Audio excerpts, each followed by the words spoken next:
Today we're going to be talking about tom drum compression. So if you've ever been confused about how to compress toms, as toms can be kind of this wild card when it comes to your mix, because you could make your toms really thick and heavy and big, or you can make them really punchy and just slice through the mix. So we're going to talk today about how to compress your toms in various styles inside of your mix.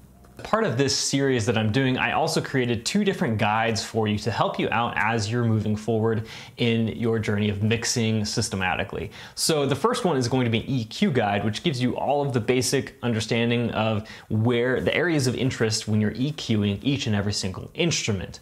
This is just a guideline, but it also gives you some tools that you can use to understand what's actually wrong with your instruments and your tracks as you're diving into EQing various instruments. And then the second guide is a guide on compression. This is basically a 101 guide on what compression is and how to use it effectively. It goes through the 4 styles of compression so that you can understand exactly what I'm talking about throughout this series. So make sure you pick up both of those guides. You can find the link right below this video, or you can go to mastering.dinosaurdogstudio.com. Today we're going to be covering how to compress your toms in your drum bus. So we've already compressed our drum bus and most of our other buses. We've also already covered our kick and our snare drum compression. Now we're moving on to our toms. So this is one of the last main ones in terms of compression. Next video, we're going to be moving on to EQ, so don't miss that. In terms of tom compression, we have 2 toms in this drum set, and let's listen to it really quick. I'm not exactly sure what I want to do with the compression quite yet, but let's listen to it in context and think about what is our actual goal with compression for these toms, or if they need to be compressed at all. I will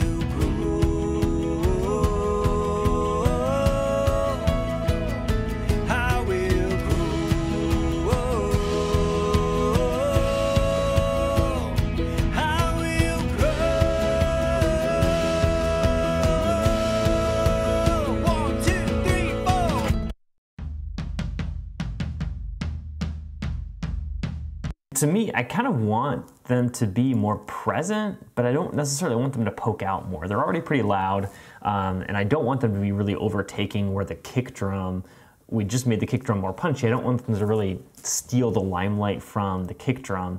So let's try 2 different types of compression on this and see which one we like better. So the first one, let's just try a punchy type compression. And the second one, we'll try a thickness type compression, see which one we like better. Maybe we'll use a mix of the two, or just one. We don't know until we try, right? So let's set up our first compressor on tom number 1. This is going to be our punchy type compression. So as always, I'm going to adjust my threshold first, my attack, release, and then my ratio.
Okay, so that sounded really punchy to me.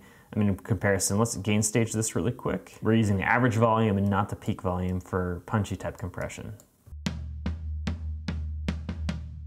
Okay, so it looks like we're sitting right around 30 for with the compressor. Let's see without.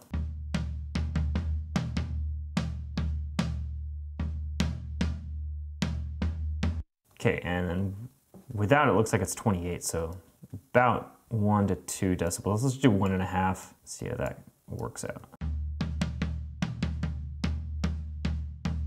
I'm not going to A/B it quite yet. I want to set up my other compressor, which is going to be thickness type compression. So this is going to be pretty much the exact opposite of what we just did with our punchy type compression. But let's just try some thickness type compression, make sure these toms are nice and fat, and then see which one we like better.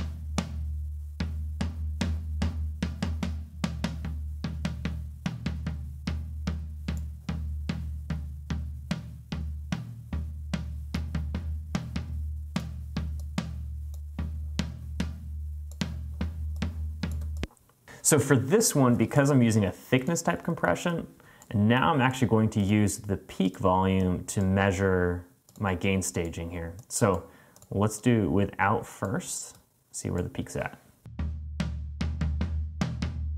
Okay, so it's right about 13. So let's see with. Yeah, so it looks like at the loudest part, we're still about 2 decibels, maybe 2.5, actually quiet. Yeah, so that's about the same. Well, let's A/B these right next, just in solo here. One on the left-hand side is our punchy type compression. The one on the right is our thickness type compression.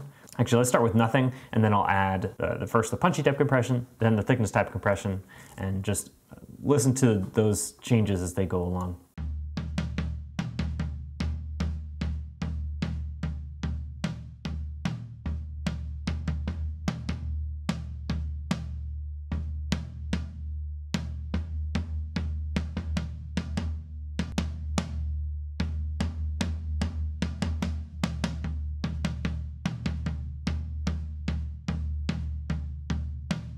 So before we make up our mind, I'm going to copy these compressors to the other tom, so then we can listen to the toms in context. But first, let me get it all set up. So here's when in context.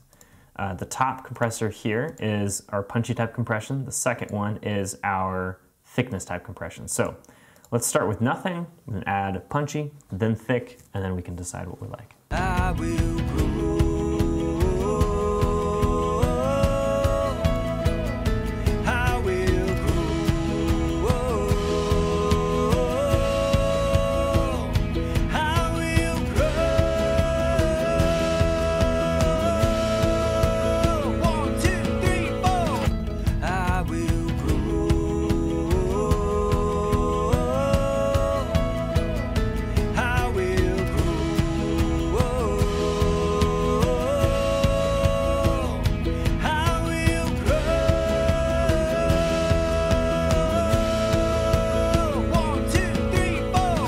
So here's my thoughts on this. So I like the punchy type compression because it kind of emphasized those dynamics that the toms already had.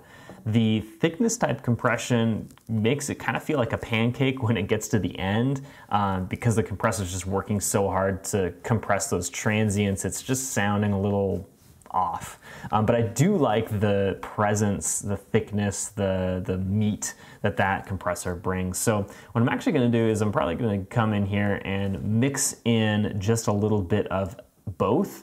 So I can get elements of both, but I'm not going to be overdoing it. It just sounds like it's overcompressed either way. Again, I really don't want that much compression going on and making my track just feel kind of squished. Let's back off the mix knob a little bit. I'm going to start with tom 1.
Okay, so those are pretty subtle changes, but it's really going to allow my toms to feel more natural without over compressing them, but still able to get some elements of both of those types of compression inside of those toms. Let's listen to it one more time in context, and I'll A/B all the compression that we've done so far on these.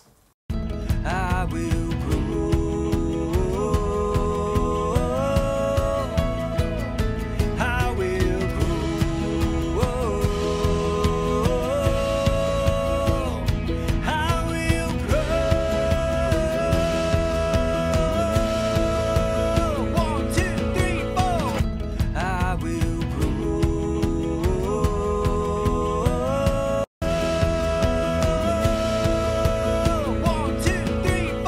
So that sounded pretty good to me. Again, you can use any type of compression on any instrument. It's just up to you to decide what your goal is with that instrument or part and implementing that style of compression for that instrument correctly in order to bring out what you really want to in each of the elements in your mix. With that said, again, next video we're going to be continuing on to EQ. So we're going to clean up a lot of these extraneous frequencies that are in these tracks and really refine our mix. It's vibing pretty well dynamically, but now it is time to really dive into the frequency spectrum. Be on the lookout for that. Make sure you don't miss it by subscribing and turning on notifications for this channel to help you get professional mixes. Thanks for watching and have a great week.